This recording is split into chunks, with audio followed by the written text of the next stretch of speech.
皆さん。じゃあ今日は第2週の復習をしましょう。はい。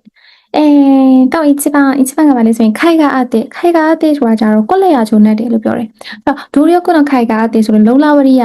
ပေါ့နော်စူးစမ်းရချိုးနဲ့တယ်နော်စူးစမ်းရတဲ့တက်ရောက်မှုရှိတယ်စူးစမ်းရချိုးနဲ့တယ်မျှော်လင့်ထားတဲ့တက္ကသိုလ်မှာဝင်နိုင်ခဲ့တယ်။အဲ့တော့ဒီဟာလေးကိုကြည့်ရမယ်ဆိုလို့ရှိရင်ဂမ်ဘတက်ခိုင်ကအတဲ့ဆင်မစတာနော်စူးစမ်းခဲ့တဲ့ရလက်ကြောင့်ဘာဖြစ်သွားလဲနော်သူဒီလိုလေးဖြစ်တယ်စူးစမ်းခဲ့တဲ့ရလက်ကြောင့်သူပိန်သွားခဲ့တယ်တဲ့။슈즈 시스템에 대해서 따위도 너무 많아요, 뭐노? 또한 슈즈 시스템에 슈즈 뜻에 이 퀘세 비례티로 뭐노? 벤진으로 하면 되고 둘레 와라베 뭐노? 다음에 누가 잘 말해 퀘세 비로 벤노아래, 뭐노? 어로 말래 그 조사 야 조나 캐래, 뭐노? 조사 조나 캐라 자도 벤노아래 뭐. 다음에 또 니네 두야 자로 이 퀘세 이하라우데 티 뭐노? 로비로 벤진으로 좀 두이 뭐노? 어로 생각 디마ဘာတဲ့မာတယ်ဘာနဲ့လားဘာတဲ့မာတယ်ဘာမာတယ်တဲ့ဘာတဲ့ဘယ်ရလောက်တဲ့အထိလှုပ်ပြီးတော့နော်ဘယ်ရလောက်တဲ့အထိလှုပ်ပြီးတော့ဒါကိုမလှုပ်ချင်ဥမာပတ်စံတော့မရှိဘူးဒါပေမဲ့အိမ်ဝဲခြင်းနဲ့ပေါ့နော်အဲ့တော့ဗာလေသူများဆရာပတ်စံနေအကုန်လုံးချိလိုက်တယ်ချိပြီးတော့အိမ်ဝဲတယ်ပေါ့နော်အဲ့တော့သူဘာဖြစ်လဲမလှုပ်ချင်ဘူးလေမလှုပ်ချင်တဲ့ခါကျတော့ပတ်စံချိပြီးတဲ့အထိလှုပ်ပြီးတော့အိမ်ကြီးပါရပါခလေမဝဲချင်ဘူးပေါ့နော်ဒီလိုပုံစံမျိုးပြောတာပေါ့ဒီမှာဆိုရင်ရှက်ကင်းမသေးတဲ့နော်ရှက်ကင်းစတက်ပါတယ်ရှက်ကင်းပါတယ်ရှက်ကင်းလောက်ဒီပေါ့နော်ရှက်ကင်းဆိုတာငွေချီတာပေါ့နော်ပတ်စံချီယူတာပေါ့ပတ်စံသူများဆက်ချီတာပေါ့အဲ့တော့ပတ်စံချီပြီးတဲ့အထိလုပ်ပြီးတော့နိုင်ငံခြားခရီးစဉ်တွေတွားဖို့ဘာလို့ဆိုတာငါအနေနဲ့တော့ယုံတော့မှမယုံနိုင်ဘူးနော်ပြီးတော့ဘတ်မှတဲ့ဘတ်တဲ့မတဲ့မို့ပြီးလို့ရှိရင်နောက်မှတဲ့ဘတ်တဲ့နောက်အထိဘတ်ပြီးတော့ဆွမ်းတော့ဖို့တော့မတဲ့တူယူအိုတိုရိုကီအာရဘာဆိုအဲ့လိုရာထိတောင်လောက်ရမှာလားဆိုရယ်ဒီစိတ်ထဲမှာပေါ့တော့တုံလုံး6ချာမှုကိုဖော်ပြပါတယ်တဲ့はい。ပြီးတော့နောက်တစ်ခုခိုင်ကအသေးဆိုတာကောလက်ရကျိုးနဲ့တယ်။皆さんどうよくဆိုလုံလာဝရိယကိုစိုက်ထုတ်ရကျိုးနဲ့တယ်။စိုက်ထုတ်ရကျိုးနဲ့တယ်။နော်နဲ့တဲ့ခါကျတော့ဒီမှာသူမျှော်လင့်ထားတဲ့တက္ကသိုလ်မှာဝင်လို့ရခဲ့တယ်။နောက်တစ်ခုခိုင်မနာကဆိုကောလက်ရကျိုးမနှက်ဘူးပေါ့နော်။ခွဲစိတ်မှုကိုလုပ်ခဲ့ရကျိုးမနှက်ဘူး။သူ့ရဲ့ဒီခွေးလေးကတည်သွားတာပေါ့နော်ဒီခွေးလေးကိုခွဲစိတ်ခဲ့တယ်ဒါပေမဲ့ခွဲစိတ်ရကျိုးမနှက်ဘူးခွေးလေးကတည်သွားတယ်ဆိုတော့ grammar pattern နေနဲ့ဆိုရင် bafta အနောင်တော့ပေါ့နော် grammar pattern ဆိုရင် bafta အနောင်တော့ခိုင်ကနောက်ကိုခိုင်မောနောက်ကိုခိုင်နောက်ကိုလို့လည်းပြောလို့ရပါပေါ့နော်ဒါလေးတေချာမှတ်ထားပါပြီးခိုင်ကအတဲ့ဆိုတော့ကောလက်ရကျိုးနဲ့တယ်ဆိုရင် bafta ခိုင်ကအတဲ့ပေါ့နော်နောင်တော့ခိုင်ကအတဲ့နောင်လောက်ရကျိုးကောလက်ရကျိုးနဲ့တယ်ပေါ့နော်ဒါကောလက်ရကျိုးမနှက်ဘူးပြီးနောက်တစ်ခုယာရိကိုင်ဆိုတာလောက်ရကျိုးနဲ့တယ်အဲ့တော့ယာရိကိုင်တော့အာရုရှိဖို့တော့ဆိုရင်လောက်ရကျိုးနဲ့တယ်အလုံးအိုရှိရဲကိုင်တော့အာရုစေတော့ပေါ့နော်အဲ့တော့သင်ပေးရကျိုးနဲ့တယ်ကျောင်းသားတွေပေါ့နော်ဆိုတော့သင်ပေးရအတန်ဖိုးရှိတယ်သင်ပေးရကျိုးနဲ့တယ်လောက်ရကျိုးနဲ့တယ်ယာရိကိုင်ဆိုပေါ့နော်လောက်ရကျိုးနဲ့တယ်အလုံးဟုတ်ပြီဟဲ့ဒါရမယ်နော်ဆိုနောက်တစ်ခုတော့မယ်နော်ဟမ်နောက်တစ်ခါပါလေအာဒီရဲနိုင်ပေါ့နော်အာဒီရဲနိုင်ဆိုတာဖြစ်နိုင်ခြင်းမရှိဘူးပေါ့နော်အာဒီရဲလို့ဆိုတာဖြစ်နိုင်ခြင်းရှိတယ်ဖြစ်တော့ယုံတော့မယုံနိုင်ဘူးပေါ့နော်ဟဲ့အဲ့တော့ခါဆိုပဲခိနေနိုင်ဆိုတာရေတွက်လို့ကိုမပြတ်နိုင်ဘူးပေါ့နော်ရေတွက်လို့ကိုမပြီးဆုံးနိုင်ဘူးရေတွက်လို့ကိုအပြတ်အသတ်မရေတွက်နိုင်ဘူးများလုံးလို့မရေနိုင်တော့ဘူးလို့ပြောတာအဲ့ဒီအချိန်မှာခါဆိုပဲခိနေနိုင်လို့ပြောတယ်ခိလို့ဆိုရင်ရေတွက်လို့ပြတ်တယ်ပေါ့နော်အဲ့တော့တခုခုစင်စစ်တော့သုံးပြီးတော့เนาะအကုန်သုံးပြီးတော့ဘာမှမကြံတော့ဘူးဆိုတဲ့အချိန်နေเนาะအကုန်သုံးပြီးတော့ဘာမှမကြံတော့ဘူးဆိုတဲ့အချိန်နေမှာဆိုတော့ခိလို့ဆိုပြီးတော့ပြောတယ်အဲ့တော့ယောမီခိလို့ဆိုရင်အားလုံးကိုဘာဖြစ်လဲဆိုရင်လှုပ်ပြီးသွားပြီဖတ်ပြီးသွားပြီเนาะယောမီခိလို့ဆိုတာဖတ်လို့ပြက်သွားပြီဆိုတော့အားလုံးဖတ်ပြီးသွားပြီเนาะဘာမှထပ်ပြီးတော့ဖတ်စရာမရှိတော့ဘူးယောမီခိလို့ဆိုရင်အားလုံးဖတ်ပြီးသွားပြီဖတ်လို့ပြက်သွားပြီဖတ်လို့ပြီးသွားပြီနော်ဒီဝိထုကစိတ်ဝင်စားစရာကောင်းလို့တည့်ရထဲနေပါပြီလေဆိုရင်ဖတ်လို့ပြက်သွားတယ်ဘာမှမကြံတော့အကုန်လုံးဖတ်လို့ပြီးသွားပြီဟုတ်ပြီနော်ပြီးရင်ယောမီခါကဲလို့ဆိုလို့ရှိရင်တော့ဖတ်လက်စာပေါ့တခုပါလဲဆိုရင်များစာဖတ်လက်စာတခုခုလုံးလက်စာကိုပြောတာအဲ့တော့ဖတ်လက်စာစာအုပ်ပေါ့နော်ဖတ်လက်စာစာအုပ်အဲ့တော့ခါကဲဆိုရင်လက်စာပြ mask ကိုဖြုတ်အားလုံးကသူကဒီမှာပါတဲ့ဟာတွေအကုန်လုံးက mask ပါမနော် mask ကိုဖြုတ်ပြီးတော့ခါခဲတို့ပြီးရင်ခါခဲတော့နော်ခါခဲတို့နောက်ခါခဲတာဘာလို့ထားပဲခါခဲလို့ဆိုရင်စားလက်စာပြီးလုံးလက်စာမိလက်စာညိုလက်စာညိုခါစာပေါ့နော်အဲ့လိုလက်စာတို့ခါစာတို့ပြီးရင်ကွက်လက်တော့မလို့လည်းပြောလို့ရတယ်ဆိုတော့ဒီဟာလေးနဲ့ဆိုကြည့်မိလားစာအပေါ်မှာတော့စင်စီကလက်စာလို့ပြောပေမဲ့ဒီပုံစံမှာဆိုရင်ကျွန်တော်ကခလေးတော့ဆိုရင်ယောဂါချောက်ပေါ့နော်အဲ့လိုမျိုးတီလက်စာဖြစ်ခဲ့တယ်အဲ့တော့မဟုတ်ဘူးနော်တီတော့မလို့ဖြစ်ခဲ့တယ်ကွက်လက်တော့မလို့ဖြစ်ခဲ့တယ်နာန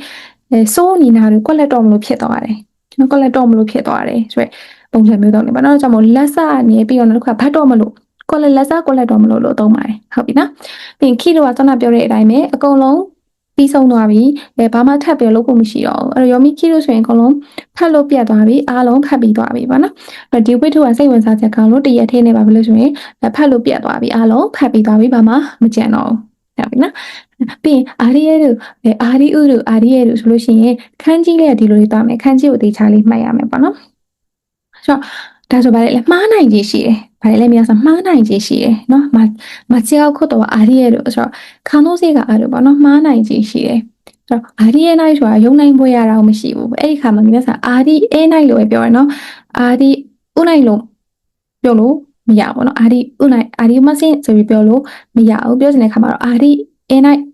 အာဒီအဲနိုင်ပေါ့နော်ရုံနိုင်မယုံနိုင်ဘူးရုံနိုင်ပွဲရအောင်မရှိဘူးเนาะမှားနိုင်ကြီးဒါဆိုရင်အာဒီအဲတို့ဆိုရင်တော့မှားနိုင်ကြီးရှိတယ်ပေါ့နော်အာဒီအဲနိုင်ဆိုမှားနိုင်ကြီးမရှိဘူးပေါ့ကိုရီးယားက私のရှိသည့်ဥတို့ပေါ့နော်ငါကဗာလဲဆိုဒီဟာဆိုလို့ရှိရင်သိနိုင်ကြီးရှိတဲ့အားလုံးသောအချက်လက်ငါသိနိုင်တဲ့အချက်လက်အားလုံးမင်းလို့ပြောတာနော်အဲ့တော့အာဒီရဲတို့ဆိုရင်ခန်းလို့စိတ်ကအာတို့ကိုလက်နိုင်ကြီးရှိတယ်အာဒီရဲနိုင်ဆိုတာကိုလက်နိုင်ကြီးမရှိဘူးယုံတော့မယုံနိုင်ဘူးဖြစ်နိုင်ကြီး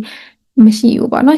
်မရှိနိုင်ဘူးဆိုတာအာဒီအဲနိုင်လို့ပဲတောင်းရတယ်အာဒီဥနိုင်လို့အာဒီဥမစင်းလို့တောင်းလို့မရဟုတ်ပြီနော်အာဒီဥနိုင်အာဒီဥမစလို့တောင်းလို့မရဘူးအာဒီအဲနိုင်အာဒီအဲတို့အာဒီဥတို့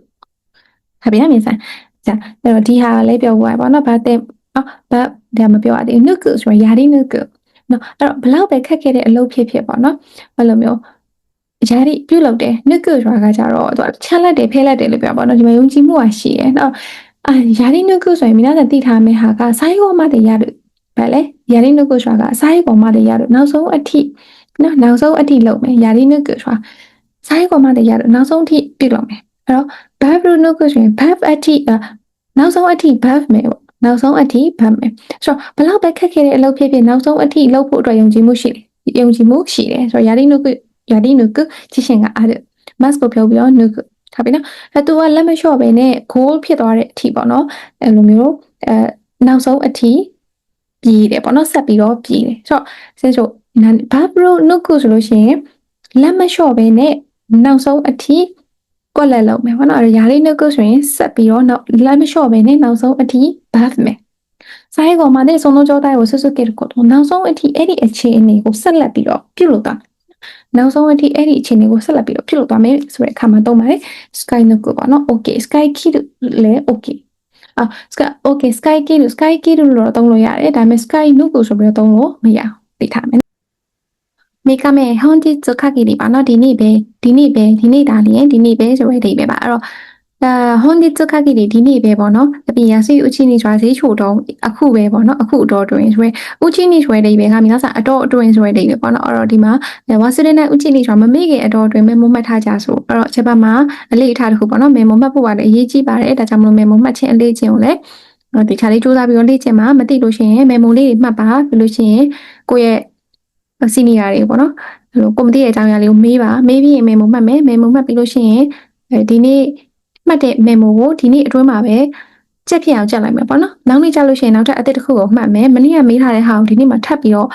မမေးရစေနဲ့ပေါ့နော်ဆိုတော့အဲ့ဒါလေးမေမိုမှတ်တဲ့လေ့ကျင့်လေးကတော့ကြုံလို့ထည့်ပြီးတော့ပြောတာပါဥချင်းနေရွှေလေးတွေကအတော်တွင်ပါနော်အဲ့တော့မမေ့ခင်တော်တွင်မေမိုမှတ်ထားကြဆိုပြီးလို့ရှိရင်ဆာကူရာဘန်နေလှတဲ့အတော်တွင်ကတော့ဟာနာမီရွှေပန်းချီပွဲကိုသွားကြဆိုပေါ့နော်ဟာပြီးနောက်တစ်ခုနာနီနိုင်ကနော်ဦးချီလေးပြီးဆုံးပြီလားမပြီးဆုံးသေးဘူးလားဆိုရင်မသိတဲ့အတော်တွင်မှာပေါ့နော်အဲ့တော့အတန်းကပြီးပြီလားမပြီးသေးဘူးလားဆိုတာတော့မသိသေးဘူးပေါ့နော်ဒီလားသူတို့တွေကဘာဖြစ်လဲဆိုရင် courses တို့ကနေပြီးတော့ data ထွက်သွားခဲ့တယ်ပေါ့နော်သင်တန်းကနေပြီးတော့ထွက်သွားခဲ့တယ်ဆိုတော့အတန်းလေးမှသူရှိရမလားအရန်ပြန်ချင်တယ်လေပြန်ချင်တဲ့ခါကျတော့4နာရီထားပါတော့ညနေ4နာရီတောင်းဆိုတာနဲ့5နာရီတောင်းဆိုတာနဲ့ကလေးတွေလေပြီးပြီးတော့အပြင်သွားကြတယ်မလားစာသင်ခန်းတွေကနေဝုန်းဆိုထွက်သွားကြတယ်လေဆိုတော့အတန်းเนี่ยဒီအတန်းချိန်ကပြီးပြီလားမပြီးသေးဘူးလားတော့မှမသိသေးဘူးပေါ့နော်အဲ့လိုမသိရတော့တွဲမှာအခန်းထဲကနေပြီးထွက်သွားကြတယ်တဲ့ဒီခါမှာစင်ဆိုနာနီခါဘတ်ဘရူကဘတ်နိုင်ကနော်အချင်းဘတ်ပြီလားမဘတ်သေးဘူးလားတောင်မှမသိသေးဘူးဆိုတဲ့အတော်တွဲမှာပေါ့နော်ပြန်လာကိုနီဟွန်နီဒုခကီဒီပေါ့နော်ဂျပန်မှာရှိနေတဲ့ခကီဒီဆိုတဲ့အတော်တွဲပေါ့နော်ဂျပန်မှာနေတဲ့အတော်တွဲဂျပန်မှာနေတော့ဂျပန်စာကလိုအပ်ပါတယ်ဂျပန်မှာနေတဲ့အတော်တွဲဂျပန်စာလိုအပ်ပါတယ်ဂျပန်ဘာသာကလိုအပ်ပါတယ်နော်အဲ့တော့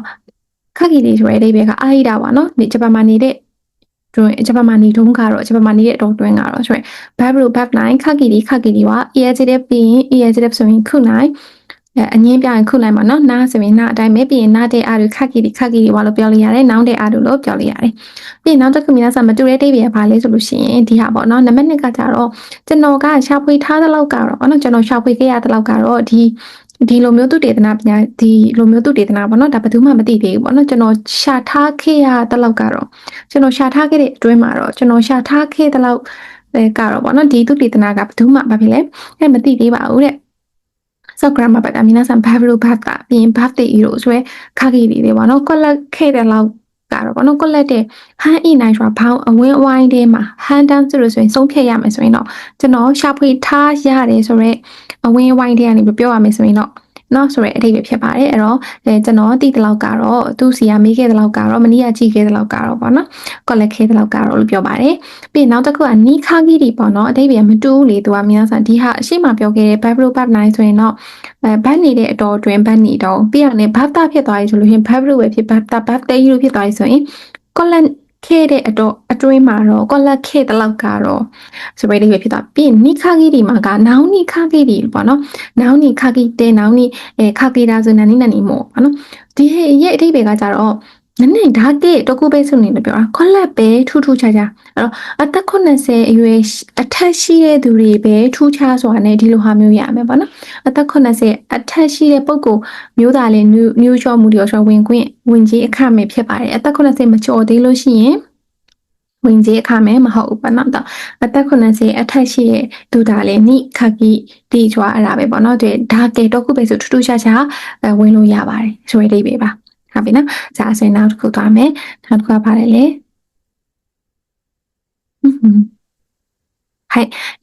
君さんいればမင်းသားရှိမယ်ဆိုလို့ရှိရင်နော်အဲ့တော့မင်းသားရှိမယ်ဆိုလို့ရှိရင်ရှီယာဝါဆဲဖြစ်တဲ့ရအောင်ပြောရဲပေါ့နော်ခါဝိုင်းခါရကိုဆိုချစ်လို့တာရှီကာရုကိုတော့မအရနာရောချစ်လို့တာစုစရာကိစ္စတွေလည်းရှိတာပေါ့တဲ့နော်အဲ့တော့ကိုရီးစားရဲ့အားတွေပါပေါ့နော်ဒီဟာသာရှိမယ်ဆိုလို့ရှိရင်ဖုန်းဝယ်ခဲ့တဲ့ဒါသာရှိမယ်ဆိုလို့ရှိရင်တိုကဲရောကင်မရာရောမလိုတော့ဘူးပေါ့နော်အဲ့တော့နောင်စားရဲ့နာနီဘာဖောင်ကတော့မြေသားပြောင်းတတ်မယ်တင်တယ်ဘတ်ဆိုရင်ဘတ်ပါအေးရတဲ့ဆိုရင်ခဲ့တယ်ပါနောက်ဆိုရင်နာတာနောက်ဆိုရင်နာတာပေါ့နော်အဲ့တော့နောင်စားရဲ့နာနီပါနောက်သာရှိမယ်ဆိုလို့ရှိရင်ပြီးရင် mask ကိုဖြုတ်ပြီးတော့စားရဲ့နော်ဘတ်တာဘတ်မယ်ဆိုလို့ရှိရင်မနော်ပြီးနောက်ခဝိုင်းခါရကိုဆိုချစ်လို့သာစုစရာကိစ္စတွေရှိရတာပါမနော်ချစ်လို့သာစုရတာဘာလို့ကောလက်လို့သာလို့ပြောလို့ရပါတယ်ဖုစုကေကာရကိုဆိုပြီးရင်ဘတ်ကိုဆိုဤဆိုရင်ခဲ့တယ်ပါကိုဆိုဒဲအားတယ်ပါကိုဆိုနောက်တဲ့အားတယ်ပါကိုဆိုဘာလို့ new ကိုပြောချောဆိုလို့ဆိုရတဲ့ new ဆိုတဲ့အကြောင်းပြချက်ကိုအထူးလေးနဲ့ပြုပြီးတော့ပြောတဲ့အဓိပ္ပာယ်ဖြစ်ပါတယ်ပြီးနောက်ကိုတိတ်ကိုဆိုဘာလို့ဘတ်ပြီးခဲ့တဲ့ကနော်ဘတ်ပြီးတော့ဟာဂျီမက်တဲ့ပထမဦးဆုံးပေါ့နော်အဲ့တော့ယုံကြည်ပြီးတော့ပထမဦးဆုံးယုံကြည်လို့တာပေါ့နော်ယုံကြည်ပြီးလို့တာပထမဦးဆုံးအနေနဲ့ငါရဲ့နာယမိတွေကိုလည်းပြောပြနိုင်တာပေါ့နော်အဲ့လိုတောကရောက်စရာတွေကိုလည်းပဲပြောနိုင်တာဖြစ်ပါတယ်နော်အချင်းချင်းယုံကြည်ပြီးလို့တာတောကတွေကိုလည်းပဲပြောနိုင်တာပါတဲ့နော်အချင်းချင်းယုံကြည်လို့တာပြောနိုင်တာပေါ့နော်ယုံကြည်ပြီးလို့တာပြောနိုင်တာပါ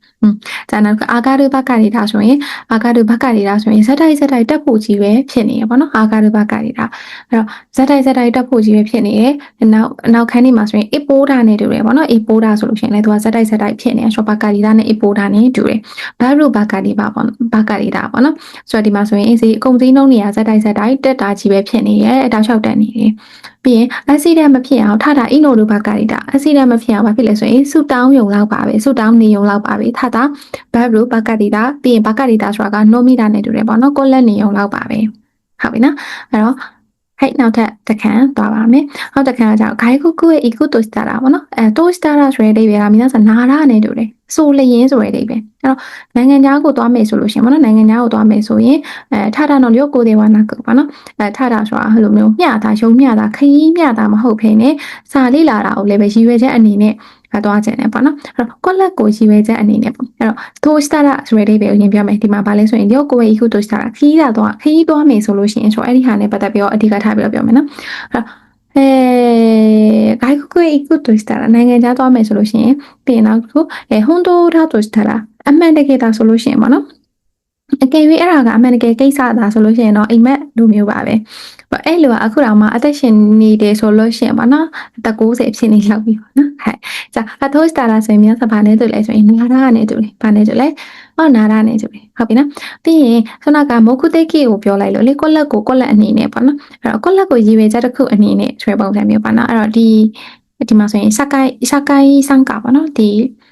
လူမှုပဝင်းကျင်မှာပါဝင်မှုကိုရည်ရွယ်ချက်အနေနဲ့မြို့သူမြို့သားတွေကလူဖွဲ့စည်းတစ်ခုမှာပါဝင်လာဖို့ဆိုတဲ့ဟာကိုရည်ရွယ်ချက်တစ်ခုအနေနဲ့စတင်ခဲ့တာဖြစ်ပါတယ်တဲ့။ပြီးယာမရာဆန်ကိုလီဒါအနေနဲ့စာကရပေါ့နော်စဝိုင်းတစ်ခုပြုတ်လောက်တယ်ဆိုတော့လီဒါအနေနဲ့သူခေါင်းဆောင်ခံထားတဲ့ club တစ်ခုပြုတ်လောက်တယ်ပေါ့နော်။ပြီးလို့ရှိရင်ပဝင်းကျင်ရဲ့ပြဿနာတွေကိုခေါင်းစဉ်တစ်ခုအနေနဲ့ TV စီစဉ်ကိုကြည့်ပါတယ်အဲ့တော့ noun 1ကို noun 2တို့してပေါ့နော် noun 1ကို noun 2အနေနဲ့လို့သုံးပါတယ်သုံးရပါတယ်ဟုတ်ပြီနော်はいပြီးရင်次はにしたら子供にしたら